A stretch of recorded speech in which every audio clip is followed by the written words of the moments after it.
Puji syukur kita ucapkan kehadirat Allah Subhanahu wa Ta'ala yang telah memberikan kita rahmat dan hidayah kepada kita semua hingga pada hari ini kita dapat berkumpul bersilaturahmi dalam kegiatan diseminasi yang nanti disampaikan langsung oleh Bapak Rahmat Hidayah.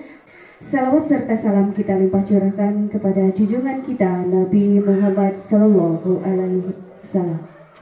Kami ucapkan terima kasih atas kehadiran rekan-rekan sejawat yang telah memberikan perhatian khusus kepada teman-teman kami tercinta dalam kegiatan PGP Angkatan 9. Mudah-mudahan kegiatan ini membawa keberkahan dan kebermanfaatan bagi kita semua.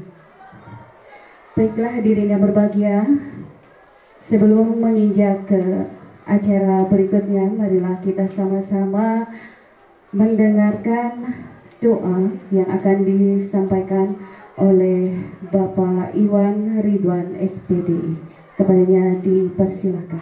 Bismillahirrahmanirrahim. Allahumma anfa'na bima 'allamtana wa 'allimna ma yanfa'una wa zidna ilman. Rabbana hab lana min azwajina wa dhurriyyatina qurrata a'yun waj'alna lil muttaqina imama. Rabbana atina min ladunka rahmah wa hayyi' lana min amrina rasyada. Rabbana atina fid dunya hasanah wa fil akhirati hasanah wa qina adzabannar. Bi rahmatika ya arhamar rahimin.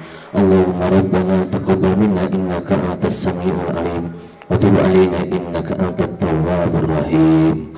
Rabbana taqabbal minna innaka antas samiul alim wa tub alaina innaka antat tawwabur rahim. Rabbana taqabbal minna innaka antas samiul alim wa tub alaina innaka antat tawwabur rahim.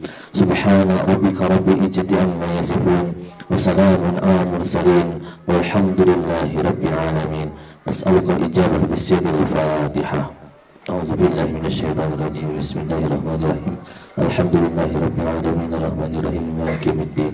Iyyaka na'budu wa iyyaka nasta'in ihdinas siratal mustaqim. Siratal ladzina an'amta 'alaihim ghairil maghdubi 'alaihim waladdallin. Rabbi ighfir lana amin. Assalamualaikum warahmatullahi wabarakatuh. Kita bisa melaksanakan kegiatan diseminasi CGP Angkatan ke-9. Salawat serta salam semoga dicurahkan kepada Nabi kita Muhammad Sallallahu Alaihi Wasallam. Peningkatan profesionalisme guru itu harus tetap dilaksanakan dan harus konsisten kita ikut pada kegiatan itu. Salah satunya itu peningkatan kapasitas kemampuan profesionalisme guru itu melalui calon guru penggerak atau guru penggerak. Alhamdulillah di kita sudah terbukti Bu Nenden dengan CGP-nya jadi kepala sekolah. Kemudian Bu Citra dengan CGP-nya menjadi kandidat pengawas yang itu ya. Sekarang itu Pak Samsul, kemudian Pak Rahmat ya, kemudian yang lain-lainnya mudah-mudahan Pak Cegum juga mudah-mudahan ya dimudahkan lah. Walaupun kita tidak bercita-cita untuk menjadi ya sedikit tahapan kita itu ke yang lebih tinggi, paling tidak kita bisa mensejajarkan diri kita dengan kemampuan-kemampuan teman kita di tempat-tempat yang lain. Karena pada hari ini sampai ke depan itu ternyata pengakuan profesionalisme guru itu selain dari mendapatkan sertifikat dan tunjangan ya, profesionalisme guru itu juga dilihat dari apakah dia mengikuti guru penggerak atau tidak mengikuti guru penggerak. Maka dari itu harapan dari sekolah bahwa teman-teman yang lain bisa daftar dulu untuk mengikuti guru penggerak, lulus dan tidak lulus, berhasil tidak berhasil bukan urusan kita. Yang penting kita mau mencoba mendaftar pada guru penggerak apabila link itu terbuka untuk kita ya. Karena tidak semua berkesempatan juga untuk mengikuti guru penggerak. Manakala itu ada di hadapan kita dan itu ada diberikan peluang kepada kita, maka manfaatkanlah peluang itu untuk kegiatan guru penggerak. Walaupun seperti tadi bahwa kita tidak berkehendak untuk menaikkan grade kita, baik itu menjadi kepala sekolah maupun menjadi pengawas. Kemudian selamat mengikuti diseminasi. Mudah-mudahan tahapan ini memberikan kemudahan khususnya kepada Pak Samsul dan juga kepada Pak Rahmat. Terima kasih atas perhatiannya. Billahi taufiq wal hidayah. Wassalamualaikum warahmatullahi wabarakatuh. Assalamualaikum warahmatullahi wabarakatuh. Alhamdulillahirrabbilalamin. Puji syukur kita panjatkan kepada Allah Subhanahu wa Ta'ala, di mana pada pagi yang cerah ini alhamdulillah kita bisa membersamai, bisa berkumpul di tempat ini dalam keadaan sehat walafiat. Terima kasih kepada Ibu Dati yang telah memberikan kesempatan untuk saya mendiseminasikan dalam kegiatan rangkaian kegiatan program guru penggerak CGP, calon guru penggerak angkatan ke-9. Dan mudah-mudahan kita semuanya dalam keadaan sehat walafiat. Amin ya Allah ya Rabbal alamin. Juga tak lupa salawat beserta salam mari kita curahkan kepada baginda Nabi besar Nabi Muhammad Sallallahu Alaihi Wasallam, dan semoga juga kita mendapatkan syafaat nanti di yaumil akhir. Amin ya Allah ya Rabbal alamin. Bapak Ibu hebat, tadi sudah disebutkan rangkaian kegiatan pada pagi ini, yaitu yang pertama adalah diseminasi yang akan disampaikan oleh saya, yang nanti kita bersama-sama ya dalam beberapa jam kemudian kita akan saling berbagi. Bukan berarti saya akan menceramahi ibu dan bapak guru yang sudah hebat ini, tapi kita sama-sama berkolaborasi ya. Kita sama-sama saling berbagi pengalaman baik. Ya tentunya tujuannya untuk mewujudkan sekolah kita ini supaya pendidikannya berjalan dengan baik. Dalam kegiatan program guru penggerak angkatan 9 ini merupakan rangkaian yang harus dilalui oleh calon guru penggerak. Yang pertama, saya sendiri sudah melalui beberapa tahap ya. Yang pertama, kami mengerjakan di LMS itu ada beberapa modul yang harus diselesaikan. Yang pertama modul pertama itu ada 4 sub ya. Yang pertama 1.1 itu tentang pemahaman pendidikan menurut filosofi Ki Hajar Dewantara. Yang kedua adalah 1.2-nya adalah nilai dan peran guru penggerak. Itu sudah dilewati materinya. Setelah itu 1.3-nya yaitu visi guru penggerak, yang kemarin ada pendampingan, ada beberapa juga dari ibu yang ikut serta dalam diskusi tentang visi guru penggerak yang hubungannya dengan visi sekolah, perubahan, prakarsa perubahan yang ada di sekolah. Dan yang ini adalah modul 1.4 yang dimana materinya adalah tentang budaya positif, dan ini modul yang ya di modul CGP karena banyak sekali materi dan yang harus dikerjakan oleh calon guru penggerak. Kami berjargon, ada beberapa jargon juga yang sudah ada di status Bapak Ibu, yaitu kita harus menjalani, nikmati, dan syukuri. Itu beberapa ternyata sama ya jargon ininya ya, karena ya harus dilalui, dijalani ya, dijalani, nikmati, dan syukuri.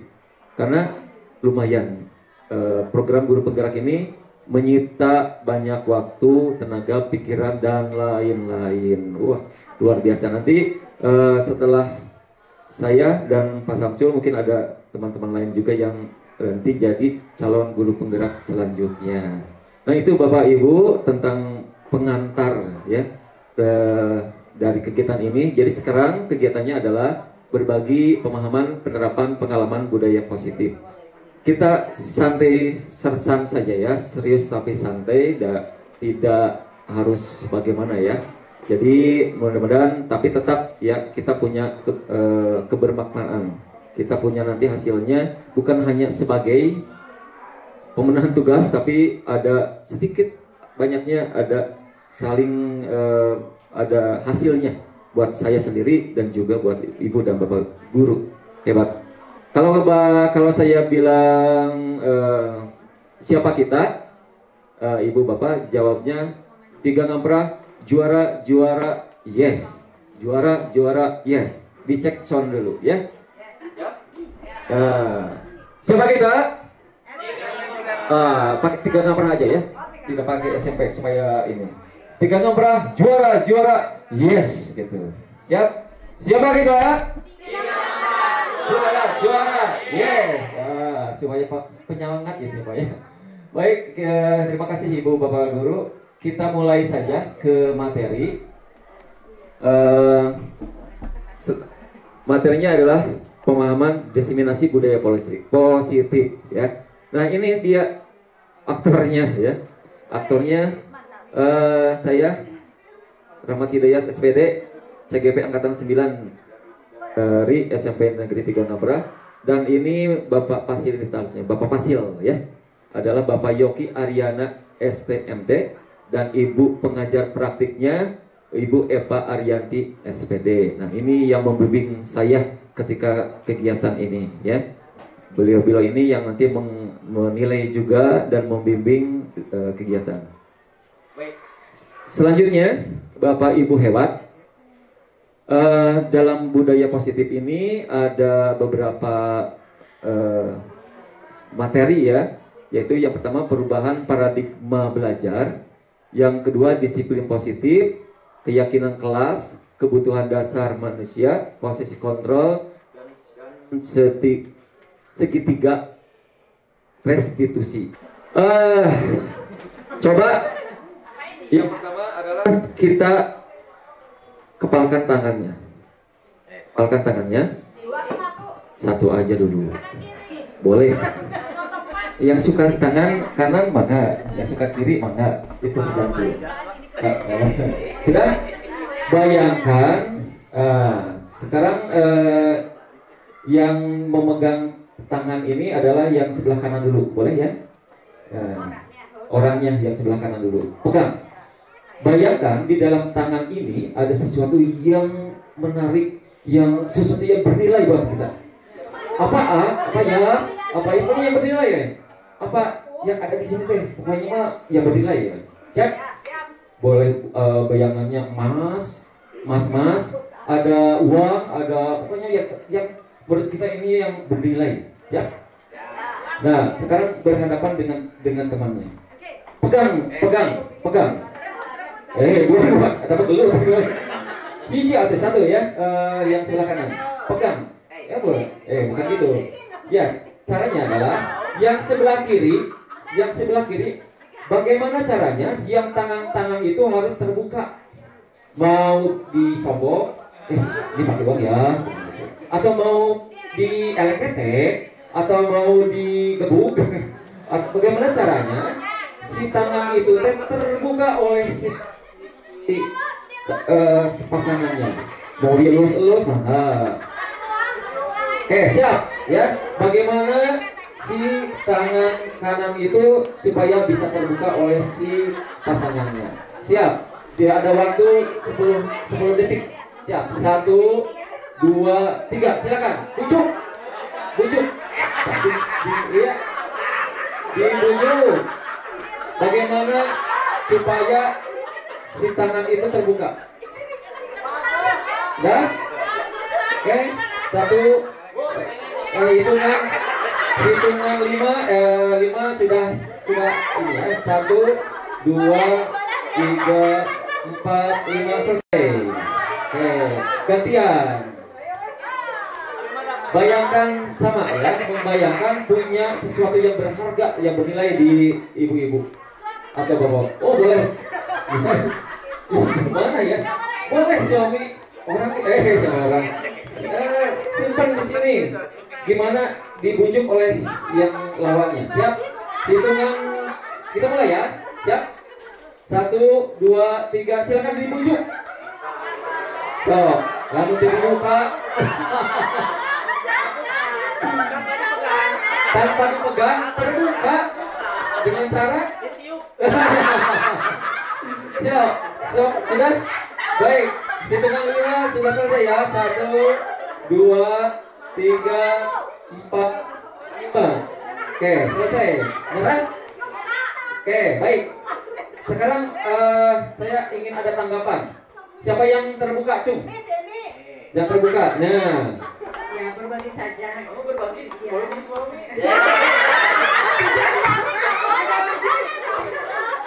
Oh, bernilainya bukan suami. Iya, bukan, tapi berlian. Nanti Oh, berlian.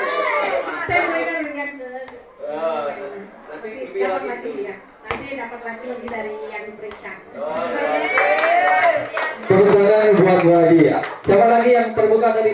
Karena disogok Pak sampai Kamu tidak dibuka gimana itu?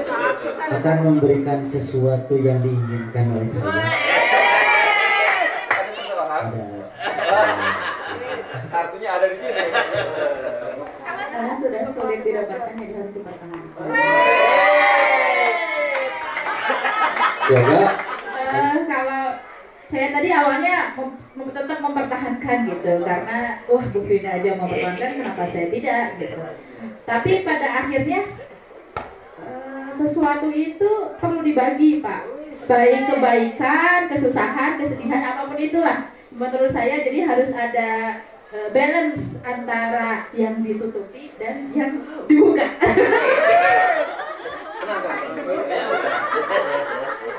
Jadi harus ya sebagian kita boleh buka, tapi tidak semuanya. Walaupun ada pengaruh dari luar, walaupun ada bujukan, sogokan, tapi tetap tidak akan mengeluarkan itu karena kesadarannya, keyakinannya kuat. Nah, ini dihubungkan dengan budaya positif.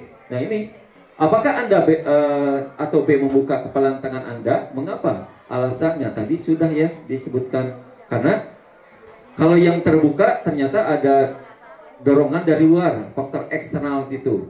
Terus yang apakah Anda dan B menutup kepala tangan Anda? Iya, menutup tadi kata Bu Bene. Karena alasannya apa? Karena saya tidak mau, ini keyakinan saya, kesadaran saya, ini sesuatu yang berharga, walaupun bagaimanapun pengaruh dari luar, itu tidak akan terjadi atau tidak akan dirubah keyakinannya. Nah, dalam kegiatan ini, sesungguhnya siapa yang memegang kendali atau kontrol untuk membuka atau menutup kepala menurut Ibu Bapak? Diri sendiri. Sepakat? Walaupun ada faktor luar, tapi dibujuk. Walaupun tadi disogok, di apapun, tapi kalau dalam dirinya tidak mengeluarkan, tidak ada perasaan ingin mengeluarkan, membuka tangannya, itu tidak akan terjadi. Kenapa tuh Pak tadi yang tadi ada yang terbuka karena ada bujukan? Ya itu bisa saja terjadi, tapi itu sifatnya sementara. Gimana kalau nggak ada lama tidak akan dibuka deh. Berarti karena itu kesadaran internalnya itu hanya sebagai sementara saja, tidak akan jangka panjang katanya. Kalau terjadi hanya dari faktor eksternal saja. Tetap yang paling utama adalah faktor internal dalam diri si individu itu tadi. Selanjutnya, nah ini ada miskonsepsi tentang makna kontrol, ya karena tadi kontrol diri, ya.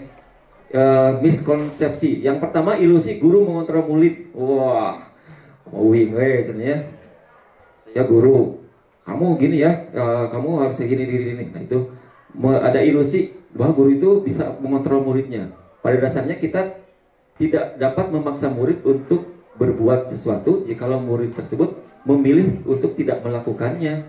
Tadi kontrol diri ya, sieun da ku guru, akhirnya si kontrol dirinya ada karena sieun, karena takut ke guru, bukan kesadaran sendiri. Nah ini, jadi peran kita sebagai guru teh ilusinya, guru bisa mengontrol, padahal mengontrolnya itu bukan kita sebagai eksternalnya, tapi ketika dia berbuat itu karena dirinya sendiri sebetulnya bisa membuka, oh iya dari Pak Dadik ini saya siap mengeluarkan kesadaran saya sendiri untuk berbuat sesuai dengan keinginannya. Nah itu karena si kontrol dirinya dibuka si murid itu. Tapi kalau apapun dijejali, kamu harus begini, tapi si dirinya tidak terbuka, ya tidak terjadi. Ya, ini tugas kenapa tidak dikerjakan? Kalau dirinya sendiri tidak terbuka kontrol dirinya, ya tidak akan terjadi. Digimar-gimana sama kita juga sudah beri hukuman, diberi apa? Ya karena dianya tidak terbuka unsur intrinsik dalam dirinya, tidak akan terjadi. Jadi yang pertama, ilusi guru mengontrol murid. Selanjutnya, ilusi bahwa semua penguatan positif, efektif, dan bermanfaat. Ya, ini juga menjadi ilusi, artinya miskonsepsi dari kita. Yang ini biasanya termasuk saya juga. Oh iya, ternyata apa yang kita berikan walaupun penguatan positif, walaupun dianya tidak membuka diri, ya tidak akan terjadi seperti itu. Selanjutnya, nomor 3, ilusi bahwa kritik dan membuat orang merasa bersalah dapat menguatkan karakter. Kamu ini gini ya, dikritik gitu ya sama kita. Walaupun ya tadi karena unsur intrinsik dia, kontrol diri dia tidak dibuka, sebagaimana kita mengkritik, kita menyalahkan dia, itu tidak akan membuka kesadaran dia sendiri untuk berbuat sesuai dengan apa yang kita inginkan. Terus selanjutnya, ilusi bahwa orang dewasa memiliki hak untuk memaksa. Karena kita ada peran paling ini ya, kamu harus begini, kamu harus begini. Ya, itu ilusi bahwa yang terjadi ya di kehidupan kita. Ini ada 4 ilusi tentang miskonsepsi tentang kontrol diri. Nah sekarang kembali. Dari itu kita masuk ke disiplin ya. Disiplin positif sekarang. Kita coba kalau menurut Ibu, Bapak, disiplin itu apa? Biasa yang kata disiplin berarti hubungannya dengan patuh. Tepat waktu. Taat aturan. Teratur. Kita harus disiplin, harus sesuai dengan aturan. Nah seperti itu. Itu pandangan kita ya tentang disiplin. Nah itu yang terjadi di kehidupan sehari-hari kita. Dan sama saya juga awalnya seperti itu, bahwa disiplin itu aturan. Nah sekarang kita buka. Nah ini disiplin menurut Dian Gosen ya, Dian Gosen. Gosen. Dalam bukunya Restructural Discipline. Betul Bu Diani? Nah itu ya. 2000 dari ini ya. Kata disiplin berasal dari kata Latin disciplina yang artinya belajar. Kata disipline ya, juga berasal dari kata yang sama dengan disciple atau murid pengikut. Untuk menjadi seorang murid atau pengikut, seseorang harus paham betul alasan mengapa mereka mengikuti suatu aliran atau ajaran tertentu, sehingga motivasi yang terbangun adalah motivasi intrinsik, bukan ekstrinsik yang tadi kita peragakan.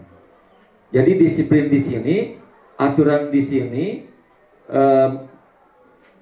si murid itu ada kemerdekaan. Ada kemerdekaan menurut Ki Hajar Dewantara, dihubungkan dengan pemahaman Ki Hajar Dewantara, bahwa unsur intrinsik itu yang paling harus kita pegang teguh di anak itu. Dengan ekstrinsiknya tidak akan berpengaruh banyak kalau unsur intrinsiknya belum terbangun. Itu kata Ki Hajar Dewantara. Nah ini jadi pemahaman kita, aturan itu hanya sebagai unsur ekstrinsik saja. siswa dilarang membuang sampah misalnya ya. Kalau itu kan pemahaman dari luar buat si anak. Tapi kalau si anaknya tidak ada keyakinan dalam dirinya bahwa saya harus bersih, lingkungan harus bersih, walaupun ada jargon itu tidak akan terjadi gitu ya. Nah seperti itu.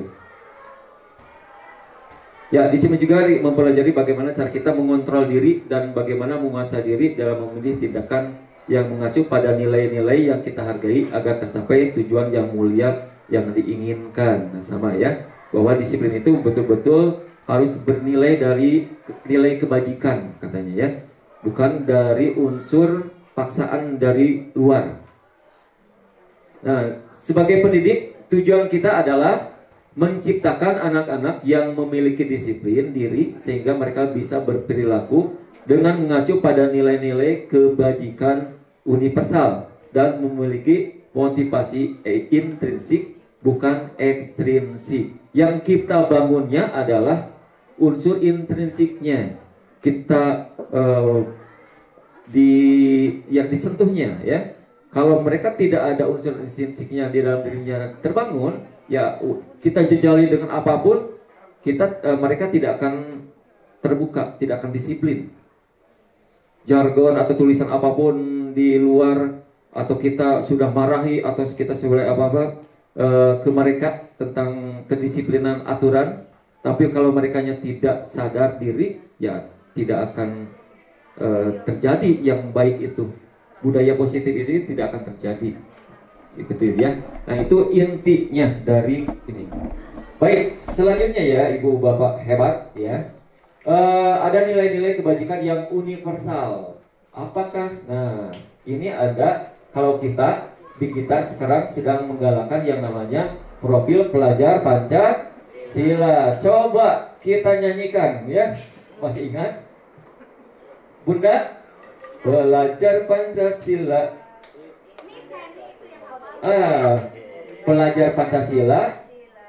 Pelajar Pancasila beriman dan bertakwa pada Tuhan Yang Esa dan berakhlak mulia, berkebinekaan global, terus bergotong royong mandiri, kreatif dan bernalar kritis. Nah, ulangi ya. Oke, siap. Harus ada gerakannya itu teh ya. Oke. Bu Yani kan udah ada gerakannya ya.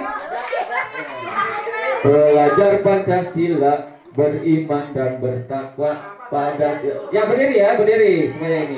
Oke, Miss di depan Miss sebagai ini. Bunda. Ya semuanya ya.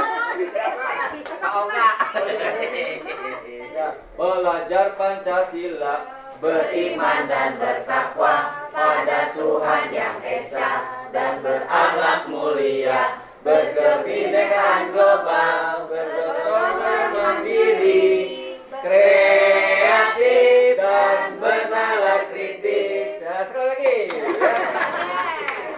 Kreatif dan bernalar kritis. Bergotong royong mandiri, terus kreatif dan bernalar kritis ya. Siap. 2 gapa. Pelajar Pancasila beriman dan bertakwa pada Tuhan Yang Esa dan berakhlak mulia, berkebinekaan global, bergotong royong mandiri, kreatif dan bernalar kritis. Iya, tepuk tangan buat semuanya ya. Nah, itu profil pelajar Pancasila itu merupakan nilai-nilai kebajikan yang universal ya. Kita sekarang sedang menggalakkan ini. Jadi di profil Pancasila ada beriman bertakwa pada Tuhan Yang Esa, mandiri, bergotong royong, berkebinekaan tunggal, bernalar kritis dan kreatif. Yang ini sedang digalakkan ke siswa-siswa kita, ke murid-murid kita. Dan diantaranya ada elemen-elemennya. Beriman ada elemennya, mandiri ada elemennya. Nah ini nanti dihubungkan. Jadi ada sub elemen dari profil pelajar Pancasila. Nah ini yang namanya nilai-nilai kebajikan. Ya, semua ini nilai-nilai yang harus ditanamkan kepada murid-murid kita. Ya, ada beriman, tentu kita murid kita harus punya religius yang tinggi, ya, mandiri dengan kemandiriannya, bergotong royong, kerjasama, ya, berkebinekaan global itu tentang kita harus cinta tanah airnya, ya, ini berbudaya, mengenal budaya, komunikasi dan interaksi antar budaya. Nah, itu kebinekaan tunggal. Bernalar kritis, ini ada memperoleh informasi, analisis dan refleksi. Kreatif, gagasan orisinal, karya orisinal, keluasan berpikir.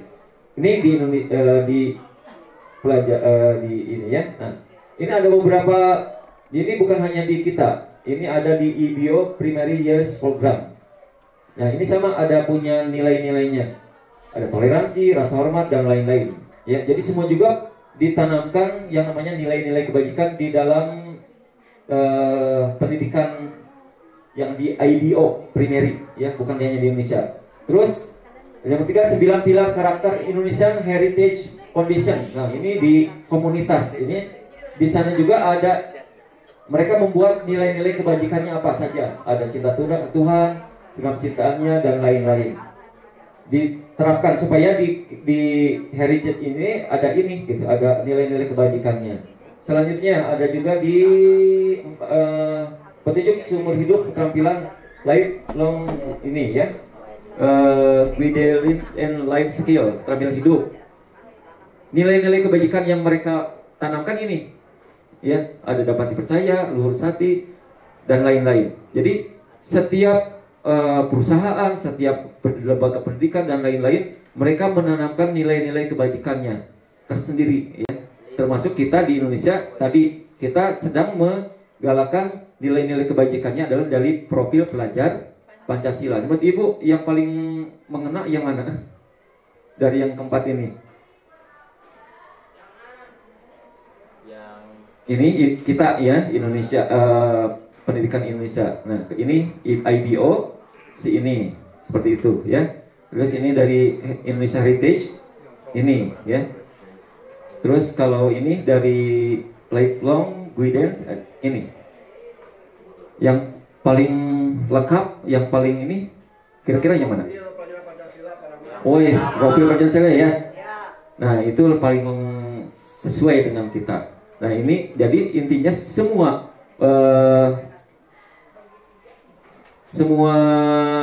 lembaga pendidikan itu mempunyai nilai-nilai kebajikan yang harus ditanamkan. Nah, ini juga petunjuk hidup. Ada peduli, penalaran, bekerja sama, kebenaran, keingintahuan, dan semuanya ini juga harus ditanamkan di murid-murid kita. Ini masih ada ternyata, ya. Di Stephen ini juga ada empati, ya. Semua diterapkan di sini. Nah, ini adalah The Virtuous Project, proyek nilai-nilai kebajikan. Ada beberapa yang nilai-nilai kebajikan yang harus ditanamkan oleh ini, ya. Peduli, rajin, keterus-terangan, kebersihan, komitmen, belas kasih dan lain-lain. Nilai-nilai kebajikan ini nanti bisa diterapkan di kelas, ya, di sekolah juga di kelas. Nanti biasanya kan ada kesepakatan kelas, seperti tadi di awal saya, ya, kita buat kesepakatan kelas ketika kita melakukan ini. Apa nilai-nilainya yang akan ditanamkan kepada mereka? Nah, ini diantaranya kata-kata dari nilai-nilai kebajikan. Banyak sekali, ya, buat kita sebagai referensi untuk membuat nilai-nilai kebajikan kepada murid-murid kita. Oke, selanjutnya.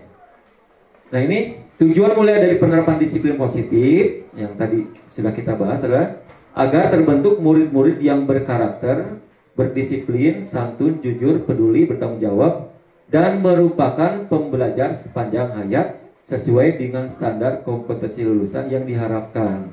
Nah, ini tujuan dari disiplin positif itu. Termasuk kita juga, ya, walaupun kita sudah jadi guru, tetap harus jadi pembelajar sepanjang hayat. Tetap kita perlu belajar dan terus belajar, karena ternyata ilmu itu terus berkembang. Mungkin kita akan kalah dengan murid-murid kita ketika kita ketinggalan informasi atau ilmu, ya. Selanjutnya, dalam kehidupan ini selain di dalam di sini itu ada yang namanya motivasi ya. Motivasi perilaku manusia ada 3 katanya ya. Apa saja? Ini menurut Diane Gosen juga ya. Gosen ya. Dalam bukunya Restructuring School Discipline menyatakan ada 3 motivasi. Apa saja? Yang 1, menghindari ketidaknyamanan atau hukuman. Menghindari ketidaknyamanan dan hukuman. Ternyata itu ada 3 motivasi. Kita sebagai manusia itu ingin menghindari ini. Nanti nyaman, dengannya seperti ini. Tingkat terendah dari motivasi perilaku manusia adalah orang yang memotivasi perilakunya untuk menghindari hukuman. Ke sekolah itu karena siun Bu Ari misalkan gitu. Karena aduh Bu Ari jam ke-1 saya harus datang tidak terlambat. Nah, itu ini. Ya, untuk menghindari ketidaknyamanan dan hukuman. Ya, contoh kecilnya. Terus yang kedua katanya motivasinya untuk mendapatkan imbalan penghargaan. Nah, imbalan dan penghargaan juga ternyata ini menjadi motivasi yang ada selain tadi menghindari hukuman. Nanti kalau masuk Parahmat akan diberi permen misalkan itu. Makanya sekolah, kepayoga kayak diberi periwit misalkan itu ya. Dipiriwitan satu-satu yang dapat ini. Ya, itu karena ini motivasinya ada penghargaan ya, mendapatkan penghargaan, pujian.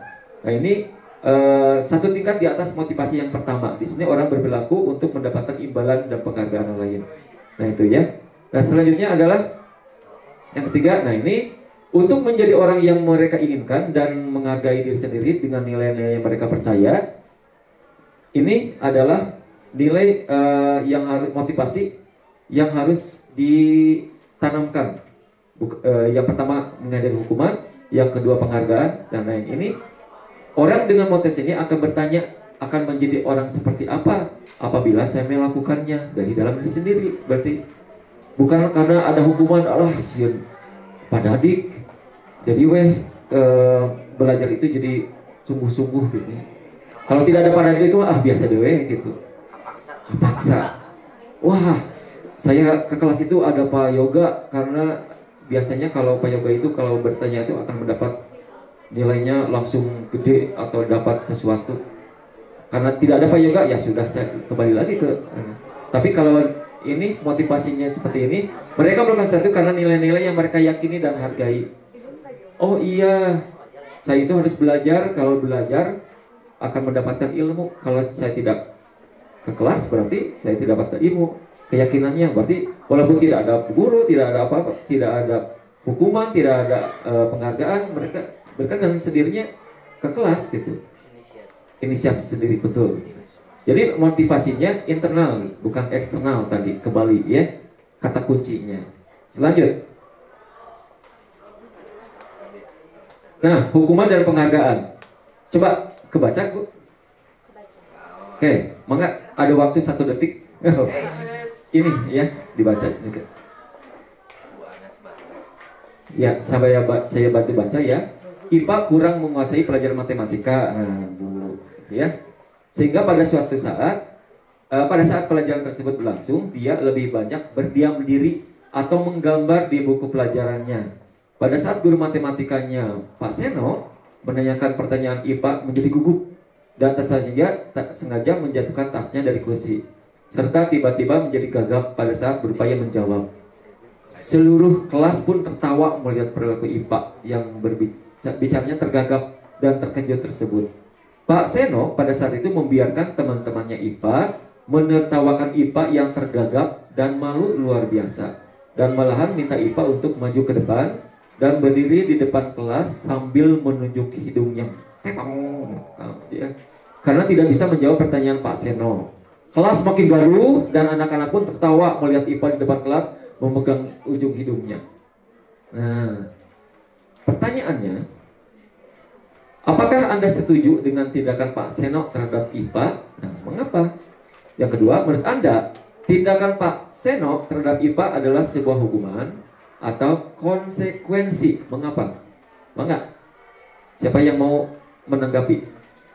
Karena tindakannya tersebut lebih kepada hukuman. Nah, sedangkan kemudian yang kedua, menurut apa yang keduanya Pak, tindakan Pak Seno terhadap adalah sebuah hukuman atau konsekuensi. Nah, kalau buat saya itu adalah hukuman Pak. Beda dengan konsekuensi ya. Nah, sekarang pertanyaannya, apa beda hukuman dengan konsekuensi? Nah, begitu ya. Ada hukuman, ada konsekuensi, ada restitusi. Oke, kira dikatakan hukuman itu yang dinamakan identitas gagal. Terus konsekuensi dan restitusi adalah maksudnya identitas sukses. Ada dua pembagian ya. Identitas gagal itu masuknya ke hukuman. Identitas sukses dimasuknya ke dalam disiplin. Ada konsekuensi, ada restitusi. Coba kita lihat. Ada hukuman, sesuatu yang menyakitkan harus terjadi. Karena kamu lari, oh ya, kan ada sesuatu yang menyakitkan tuh ya terjadi ke anak. Gebu, kamu, ya. Tulis 100 halaman gitu. Itu hukuman ya. Diam di benar. Nah. Terus kalau konsekuensi bang benar. Sesuatu harus terjadi.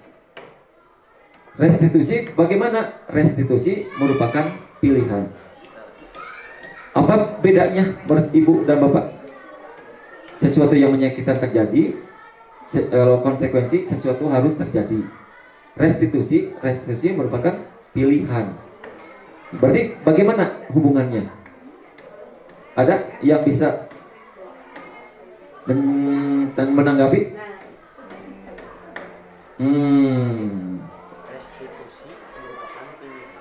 Pilihan. Konsekuensi sesuatu harus terjadi. Kalau hukuman sesuatu yang menyakitkan terjadi. Contoh lainnya tidak nyaman untuk murid untuk jangka waktu panjang. Tidak nyaman. Ketika kita beri hukuman, tes, dia akan tidak nyaman hidupnya. Kamu tidak mengerjakan tugasnya. Kamu itu toilet bersihkan. Si anak kenyang. Nah, sesuatu yang menyakitkan terjadi. Bagaimana dengan konsekuensi? Kalau kita melakukan konsekuensi bagaimana? Berarti kalau konsekuensi itu udah ada kesepakatan. Oke, berarti gimana konsekuensi kita sebagai guru? Kalau misalnya tidak mengerjakan apa gitu konsekuensinya. Konsekuensinya. Misalnya tadi hubungannya tidak mengerjakan PR, apa berarti konsekuensinya?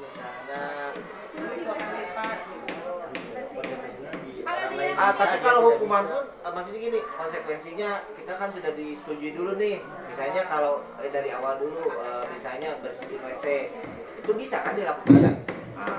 Itu hukuman. Oh, itu hukuman. Tapi tetap hukuman masuk. Jadi kumaha tuh? Walaupun si murid yang milih, Pak. Iya. Tapi hubungannya kalau hukuman dengan yang konsekuensi restitusi bedanya adalah dengan nilai keseimbangan dari antara tindakan dan hukumannya. Mengerti atau tidak? Nah, seperti hukuman. Kalau tadi dia tidak mengerjakan PR, ya, mengerjakan PR. Artinya kalau mengerjakan kan di kertas kan, misal PR matematika. Nah, kalau PR matematika kita dengan hukuman yang tadi, ya. Kamu tidak mengerjakan PR ya, bersihkan kelas. Ada hubungannya tidak? Tidak ada. Berarti sesuatu yang harus terjadi itu tidak di luar Tidak berkaitan. pembelajaran. Tidak berkaitan dengan konten apa kasusnya. Ya udah kerjain tugas di luar. Kamu kerjakan tugas di luar. Masuknya kemana? Hukuman atau konsekuensi menurut ibu? Masih ada hubungannya. Nah, berarti maksudnya ke konsekuensi. Kamu tidak mengerjakan tugas ya? Oh, iya Pak. Silakan di luar. Karena konsekuensi antara Bapak dan kamu, kalau di awal kan ada kesepakatan kelas, ternyata ada kesepakatan kelas itu. Kalau tidak mengerjakan, nanti di luar. Itu konsekuensi. Ada kaitannya dengan tadi tugasnya? Ada. Beda dengan yang awal tadi hukuman? Beda kan ya? bentuknya. Yang tadi mah kamu tidak mengerjakan PR, sok bersihkan WC. Itu tidak ada kaitan ya. Kalau ini yang tadi yang barusan kata Bu Isti, kalau begitu gimana Pak? Ada kesepakatan kelas, ada aturan antara aku dan dikau. Itu konsekuensi. Maksudnya ke tata tertib disiplin ini konsekuensi yang sudah disepakati. Kalau restitusi bagaimana? Pilihan. Kamu kalau begitu, kamu tidak mengerjakan PR. Coba kesalahan apa yang kamu lakukan? Oh saya tidak mengerjakan ini Pak. Terus apa yang akan dilakukan oleh kamu untuk mengganti itu? Oh saya akan mengerjakan ini Pak dengan baik. Nah itu dikembalikan pilihannya ke anak. Bukan kita yang langsung kamu begini ya. Walaupun sama berkaitan. Atau yang tadi kesepakatan kelas yang ini maksudnya ke konsekuensi. Kalau tidak mengerjakan PR, kesepakatannya mengerjakan gini karena ada sudah kesepakatan. Kalau restitusi ada pilihan. Mereka sendiri yang dalam diri sendiri langsung keluar. Oh saya sadar, oh saya salah Pak. Yang pertama saya minta maaf yang akan dilakukan. Yang kedua nanti saya akan mengerjakan ini dengan sungguh-sungguh. Itu pilihan yang ada dalam dirinya, bukan asal dari kesepakatan itu. Kalau kesepakatan maksudnya ke konsekuensi. Kalau ini masuknya ke ya tadi unsur intrinsik dalamnya dirinya, dia ingin seperti itu. Dan di sini tidak ada yang disalahkan, tidak ada yang kalah. Tidak ada yang kalah dan menang. Kalau ini ada yang dikalahkan. Ya, kalau ini ada salah, ada ya, yang dikalahkan, ada ini. Kalau ini lebih ke menang-menang.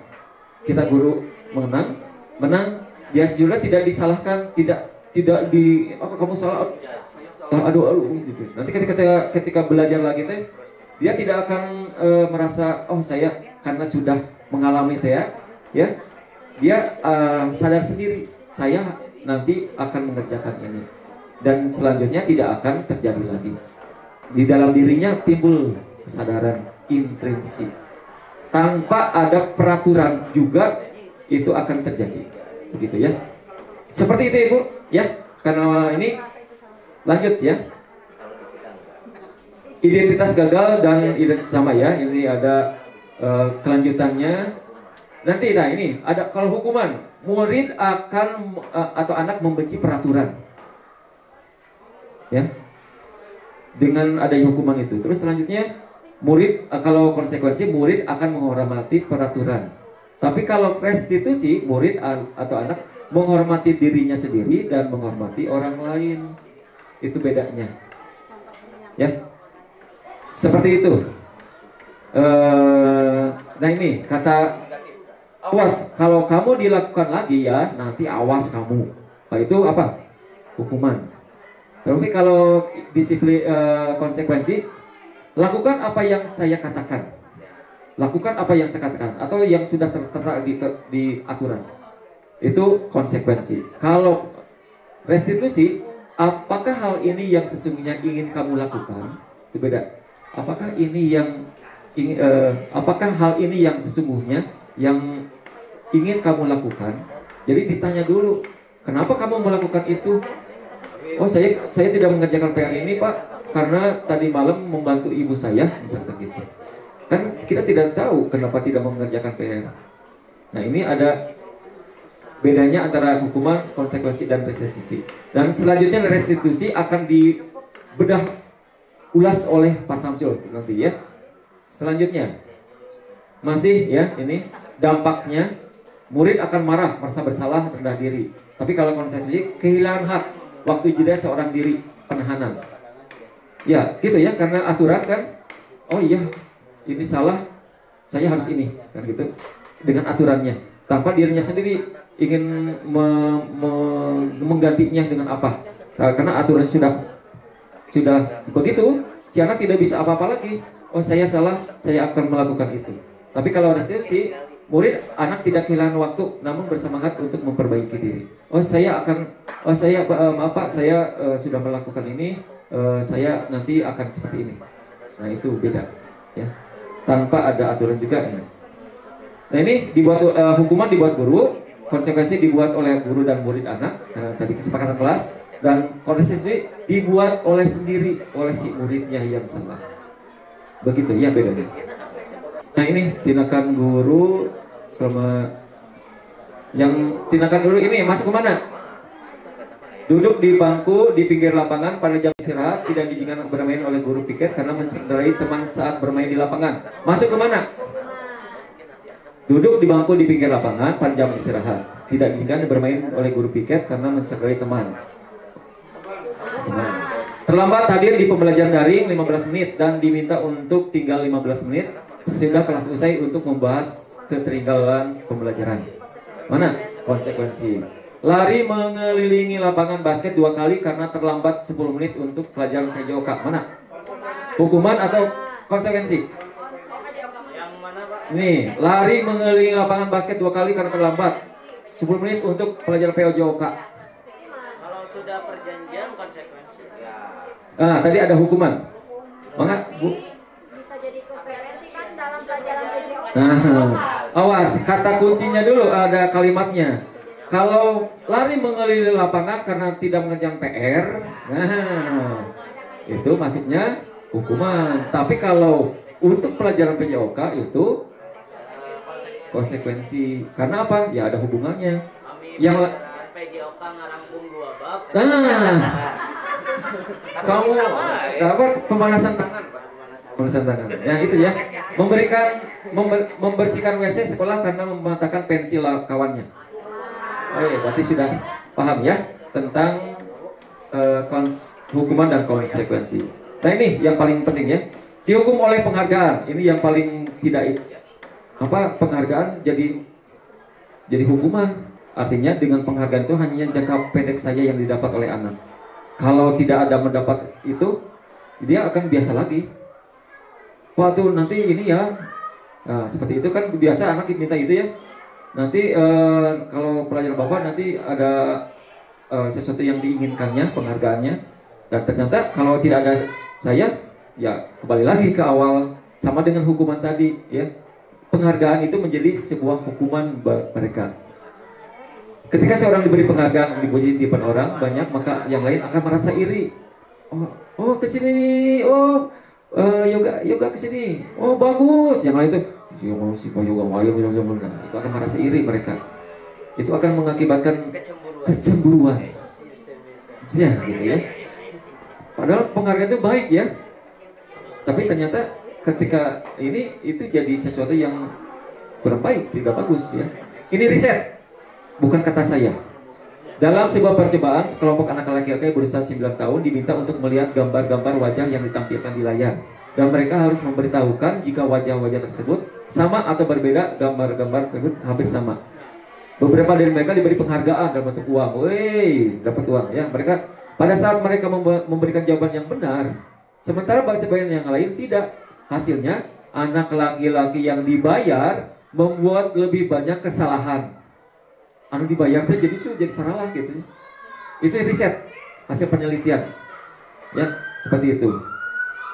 Terus riset kedua, anak-anak diminta mengingat kata-kata tertentu. Kemudian mereka diminta mengambil kartu yang berisi kata-kata yang diingat tersebut setiap kali muncul.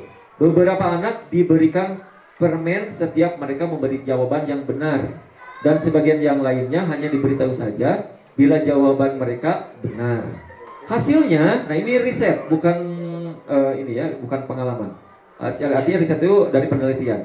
Anak-anak yang mendapatkan permen, jawabannya banyak yang tidak tepat dibandingkan anak-anak yang diberitahu jawabannya benar. Dengan adanya diiming-iming, itu ternyata si ininya tidak terjalan dengan baik ternyata ya. Jawabannya jadi ngaco. Beda dengan yang tidak diberi iming-iming, dia akan lebih sesuai dengan kemampuan dia. Nah seperti itu. Nah penghargaan juga mematikan kreativitas gitu ya. Terus penghargaan menghukum. Mereka yang tidak mendapatkan rank penghargaan, misalnya dapat sistem ranking. Mereka yang mendapatkan ranking kedua akan merasa paling dihukum. Kejadian ini ya. Kamu, orang tua kan kejadian gitu. Kamu kenapa jadi ranking 2? Atau dapat kemarin kan 1, sekarang yang 2. Merasa bersalah padahal ranking kedua. Dia akan tersalahkan oleh orang tuanya. Nah itu penghargaan yang menghukum. Maka memang ranking itu kurang tepat itu ini ya. Penghargaan tapi akhirnya menghukum. Gunung. Nah, jadi kecil ini. Masih. Motivasi dalam diri udah ya. Jadi akhirnya tadi kata kunci untuk disiplin positif ini adalah unsur dalam diri sendiri atau unsur intrinsik.